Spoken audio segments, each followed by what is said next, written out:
Alors, de ce fait, ramener notre déficit budgétaire à 3% du PIB,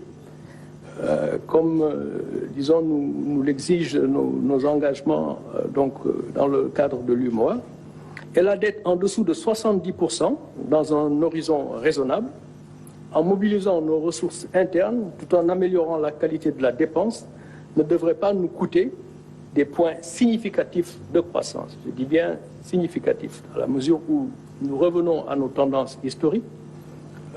Notre projet qui vous sera présenté ultérieurement devrait nous permettre de reprendre la croissance, mais ramener le déficit à 3%, la dette en dessous de 70% du PIB dans un horizon raisonnable ne devrait pas nous coûter donc des points de croissance significatifs.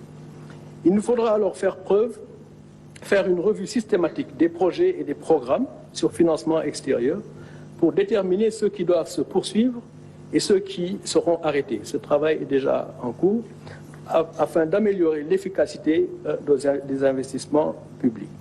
Les dépenses de fonctionnement seront également rationalisées, notamment par la réduction des subventions à l'énergie, nous y reviendrons, une stricte application des procédures de marché public, la maîtrise de la masse salariale et des stratégies d'optimisation de la commande publique et d'utilisation des biens et services par les administrations.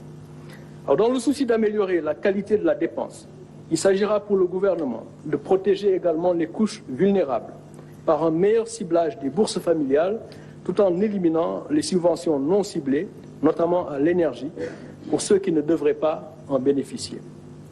Des mesures structurelles seront également prises dans le sens de la réduction du coût de production et de vente de l'énergie pour le mix énergétique. Ce sont nos projets à court et moyen terme.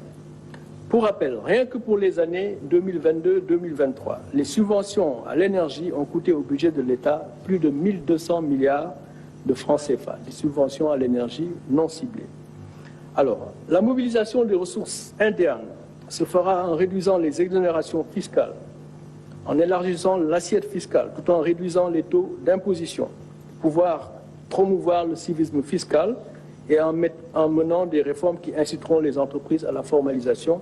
On sait déjà que 97% de nos entreprises sont informelles, donc les inciter à se formaliser permettra également de favoriser le civisme fiscal.